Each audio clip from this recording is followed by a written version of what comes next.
Southeast Radio's Business Matters with Carl Fitzpatrick. Southeast Radio. Well, along with the hospitality sector, retailers have endured the bumpiest ride since the start of the pandemic. But how has the sector demonstrated resilience over the past 21 months? And what are the key issues that need to be addressed to support this critical part of the economy? Duncan Graham is the Managing Director of Retaile Excellence Ireland, and he joins us now to delve into the current state of the sector. Duncan, Retaile Excellence Ireland represents over 2,000 retailers nationwide. But how would you sum up the state of the retail sector since COVID hit? Yeah, I'm smiling here, Carl, because it's been a roller coaster, hasn't it? It's been some 18 months, 2 years for retail. I think, often just when we've thought that we're out of the woods, there's been a new lockdown. We've had the long lockdown at the start of this year, the 5 months when non-essential retail was shut. And of course, we've had a really mixed picture. So if you're a food retailer in 2020, you tended to have performed really well with restaurants being closed and everything, people coming and buying specialty foods from you. When we opened the sector up in sort of May of this year, certainly we had a bounce back in things like clothing and homewares and things like that. It's been really, really difficult and different. And retailers have, in the main, struggled in a lot of cases. If you look at what's gone on, our city centres have particularly found it tough. Missing hospitality, missing those the office workers, and missing the tourists. That is for sure. And of course, I'd like to find out what exactly has Retaile Excellence Ireland been doing over the past 21 months to support retailers across the country? Yeah, this business was originally set up by my predecessor as a bit of a networking organisation. We networked retailers with partners, and we built we strove towards excellence in the industry, and how we move it on to the next steps, and how we provide insights around the world in terms of helping Irish retailers to move up to the next level. I think for the last 18 to 20 months, a lot of what we've been doing is lobbying government. We've spent a lot of time talking to the new Minister for Retail, Damien English, around what retailers are saying, what retailers are thinking, what we need to do in terms of the various government supports to support retailers going forward. And a lot of that's been where our focus has been. And how supportive, in your opinion, has the government been of the retail industry over the past 18 months? Yeah, look, I think in general, the government supports that have been put in place have certainly helped. I mean, we'd seen an enormous amount of closed, vacant retail units at this point if it wasn't for those government supports. So, the things that are really are the ones that have hit home, I think, a bit like other industries, has been the wage supports, certainly the EWSS and the TWSS before that. Those have certainly helped. The pandemic unemployment payment for those retail workers that found themselves out of a job for periods of time, that certainly helped and had, it's probably had its day now in terms of, it needs to be wound down, and there's certainly a lot of vacancies across retail. We need those people back into. But those government supports have been really welcome. And the online supports through Enterprise Ireland and through the local enterprise offices have also helped the industry to move down that route. So, you wouldn't have survived, the lockdown of November last year, or indeed the 5 months start of this year, if it wasn't for those supports being put in place, and it wasn't to enable businesses to move down the online route. So they've been really welcome. But of course, government could have gone further, you're still looking at a lot of vacant units across the country. So rent supports and all of that would certainly have helped. And Duncan, of course, Retaile Excellence Ireland, like every other year, did take the time to celebrate the people at the heart of excellence in the Irish retail industry through your Retaile Excellence Ireland Awards. Talk to us about those, and specifically, what stood out about the winners this time around? So yeah, we actually managed to shoehorn the awards in before the latest restrictions. So these are about 3 weeks ago now at this point. We had a fabulous time. We've been awarding awards for excellence in Store of the Year, National Retailer of the Year, e-commerce, which has been obviously very new, and we've 3 awards that we gave out for those this time round. And, there's been some fabulous retailers that have really turned their businesses on the head.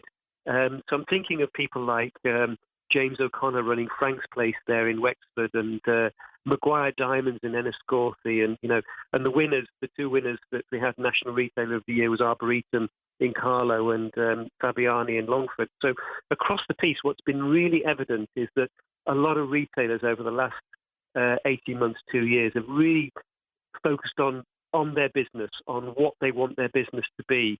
The whole omni-channel piece of, does my website and if you visit my bricks and mortar store, do the 2 things give the same message to the consumer, to the customer? Are we really putting across a combined message of excellence? And, there's a lot of retailers across Ireland, it's very evident, are comparable to some of the best in the world, Carl, now at this point. And does staff recruitment continue to be a major problem for your members? And if so, what is the solution to this challenge? So, look, it certainly as we came out of the lockdown in May, and since that time, we've been struggling to fill vacancies. There's been a real demand for people. I think what has happened here is that, if you think about where retail was at in 2019, there was a lot of migrant workers that were, students from European countries and from, South America and places that were having these roles in retail. And of course, when you have such a long lockdown, people have left the industry and people have moved home, and that's been really difficult. So, and a lot of new people are now coming into retail. So, there's no doubt about it. There are plenty of vacancies across retail and hospitality at the moment. And what are we doing about it? Well, we really need to work hard to show retail as a career, and it is a brilliant career, and it's a very changing career. So, gone are the days when it's sort of, I go into work in a retail environment and I'm standing on my feet for 8 hours a day.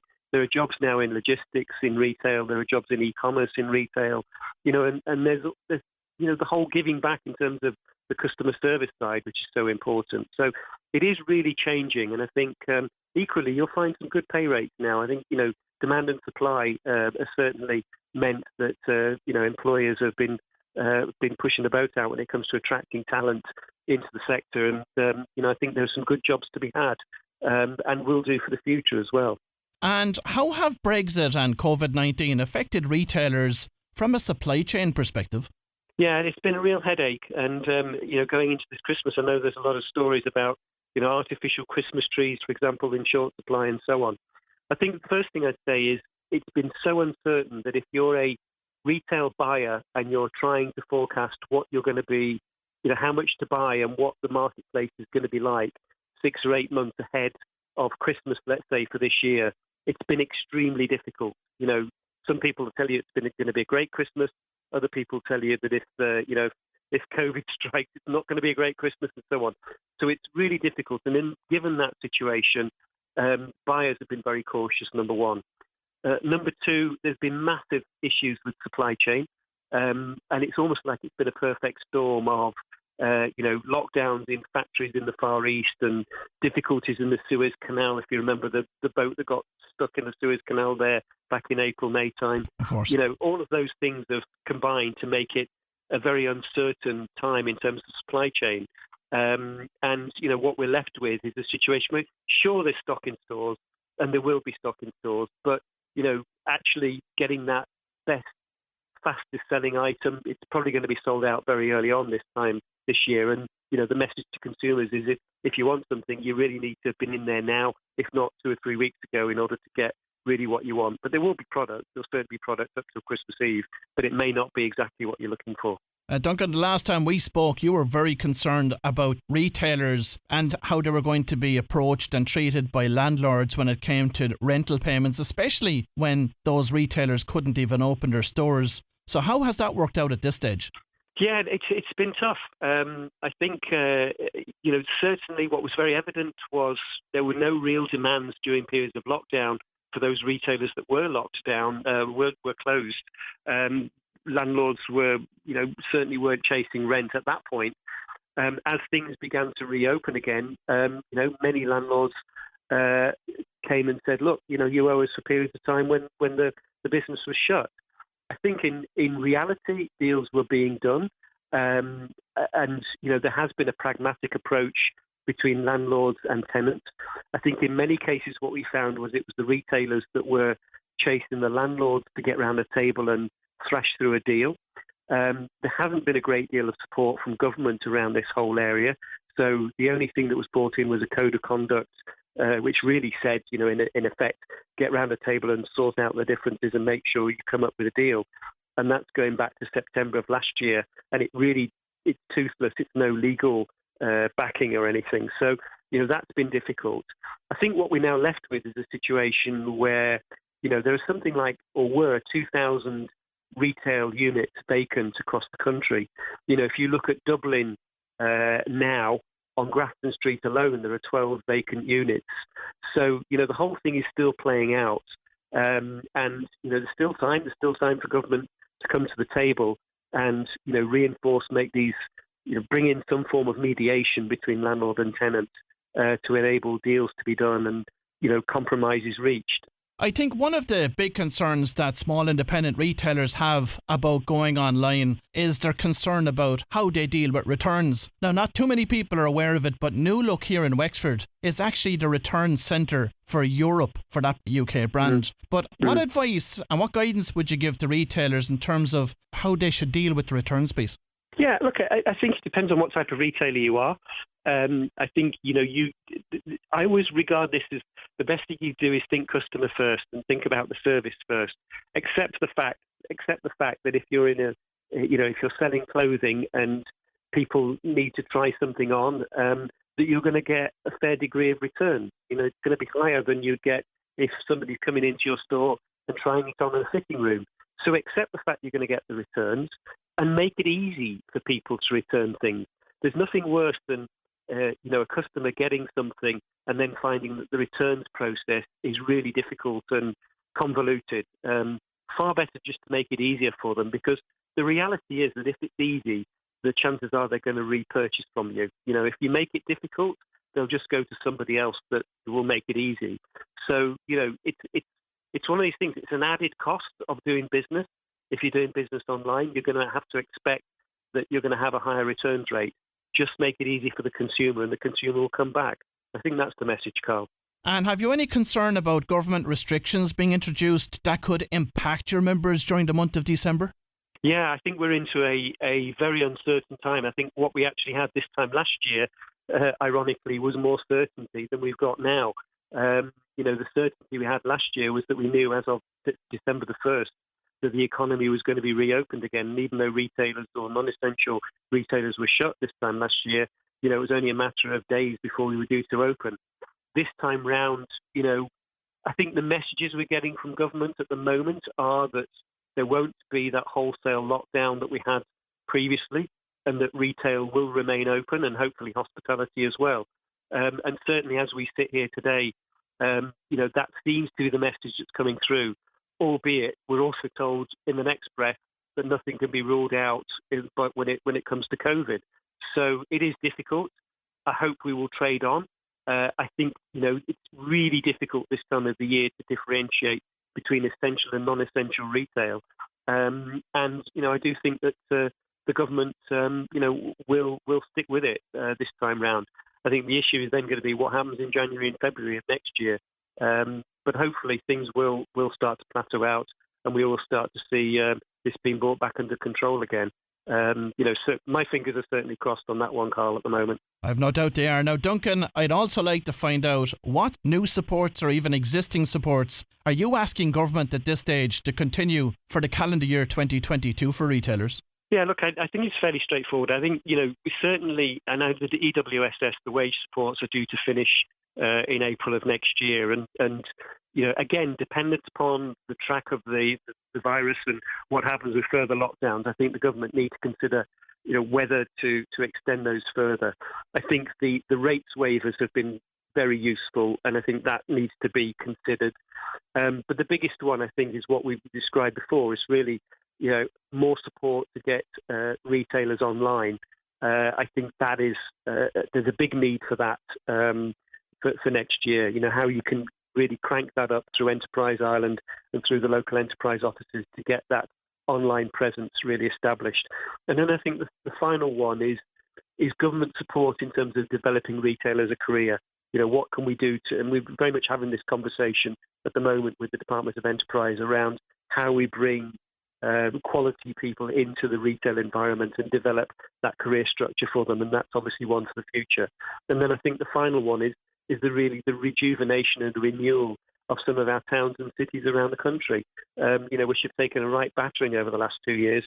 And there really needs to be a lot of government support to encourage people back into our towns and cities and make them decent, safe, attractive places to visit. And just on that particular point, and it will finish this morning's interview with us, is, of course, there's been a permanent move at this stage to both remote and blended working. So what is your outlook for town centre retailers across the country over the medium to long term? Yeah, I think it's really about bringing everybody together to really have a good in-depth look at what we want our towns and cities to be in the future. And, the problem that we've got at the moment is that there's far too many vacant units, far too many dilapidated units, far too many poor streetscapes. And really what we need to do is dust it down, come together and, get a concerted campaign, to bring some international retailers, attract them into the country and take on some of these units.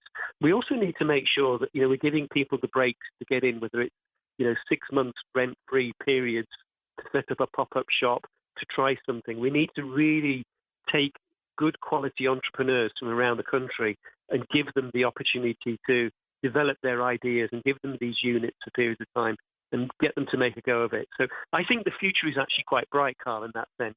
I think the future is around, I think there will be an emergence of good quality people who will want to take the opportunities that are inevitably around there. And, we need to give them that. We need to really thrive on that opportunity and make it happen. Well, if you've just tuned in, that was Duncan Graham from Retaile Excellence Ireland. And I'd like to thank Duncan for sharing his valuable insights into the retail sector with us this morning. Southeast Radio's Business Matters with Carl Fitzpatrick.